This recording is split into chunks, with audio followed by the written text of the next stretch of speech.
तो दोस्तों, एक तरफ जहां दुनिया के सभी देशों की नजरें भारत के वीटो पावर मिलने पर टिकी हुई थी, वहीं दूसरी तरफ रूस, भारत, चीन और ब्रिटेन ने मिलकर एक बहुत बड़ा खेला कर दिया। दोस्तों, जैसा कि आपको जरूर पता है कि ब्रिटेन के प्रधानमंत्री किर स्टारमर भारत दौरे पर आए हुए हैं और उनके साथ बिजनेसमैन की पूरी बारात आई हुई है।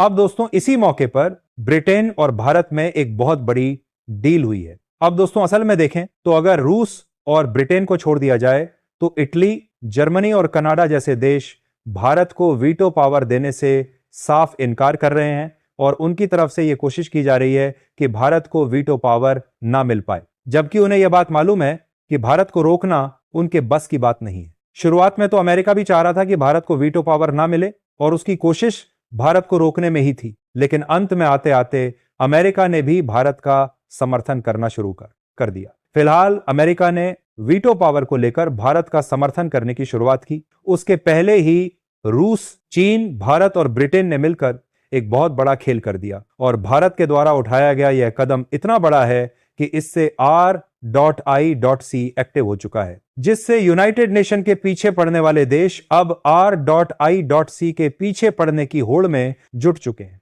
आखिर R.ISC क्या है और वीटो को लेकर रिसेंटली कौन सी ऐसी घटनाएं घटित हुई हैं जिससे R.ISC को एक्टिव करना पड़ा, इस वीडियो में सारी जानकारी हम आपको बताने वाले हैं। लेकिन उससे पहले अगर आप चाहते हैं कि भारत की आवाज पूरी दुनिया तक पहुंचे और हमारा देश हर क्षेत्र में आत्मनिर्भर बने, तो इस वीडियो को लाइक करें और सब्सक्राइब बटन दबाकर इस चैनल को सब्सक्राइब करके बेल आइकन भी दबाएं। दोस्तों, मैं आपको दिल से बता रहा हूं, जब मैंने ये खबर पढ़ी तो मेरे रोंगटे खड़े हो गए। ये कोई साधारण राजनीतिक गठबंधन नहीं है, ये दुनिया की ताकत के समीकरण को बदल देने वाली घटना है। सोचिए, जब दुनिया के 3 सबसे ताकतवर देश एक साथ आ जाएं तो क्या होगा। भारत, जिसके पास दुनिया की सबसे बड़ी जनसंख्या है, रूस, जिसके पास दुनिया का सबसे बड़ा ऊर्जा भंडार है, और चीन, जिसके पास दुनिया की दूसरी सबसे बड़ी अर्थव्यवस्था है। ये तीनों अगर साथ आ गए तो कोई भी ताकत इन्हें रोक नहीं सकती। दरअसल इस समय वीटो पावर को लेकर खूब चर्चा हो रही है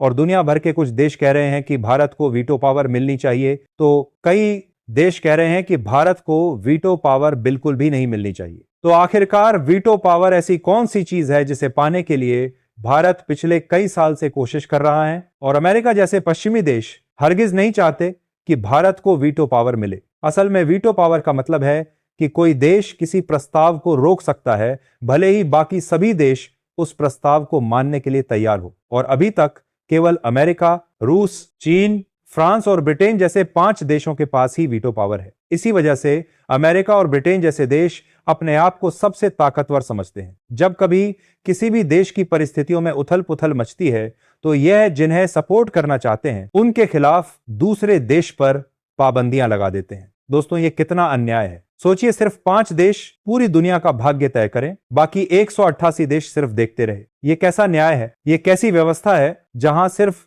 कुछ देशों को सब कुछ करने का अधिकार है और बाकी को चुप रहना पड़ता है। अब भारत की अर्थव्यवस्था तेजी से बढ़ रही है और देश दुनिया में हमारा भारत एक मजबूत शक्ति के रूप में उभर रहा है। इसीलिए भारत UNSC यानी कि यूनाइटेड नेशंस सिक्योरिटी काउंसिल में स्थायी सदस्य बनने की कोशिश काफी समय पहले से कर रहा है, क्योंकि अगर ऐसा होता है तो भारत को भी वीटो पावर मिल जाएगी और भारत को भी महाशक्ति बनने से कोई भी देश नहीं रोक सकता। लेकिन यहां पर ज्यादातर यूरोपीय देशों के साथ साथ इटली, जर्मनी और जापान ये बिल्कुल भी नहीं चाहते कि भारत को वीटो पावर मिले और भारत संयुक्त राष्ट्र का सदस्य बने, क्योंकि जर्मनी और जापान दुनिया की तीसरी और 5वीं सबसे बड़ी अर्थव्यवस्था वाले देश हैं, जबकि भारत का नंबर 4थे स्थान पर आता है। और अगर ऐसे में जर्मनी और जापान की बजाय भारत को संयुक्त राष्ट्र का सदस्य बनाया जाता है तो यह बात जर्मनी और जापान को पचने वाली नहीं है। इसलिए भारत की टांगें खींचने में इनके द्वारा कोई भी कसर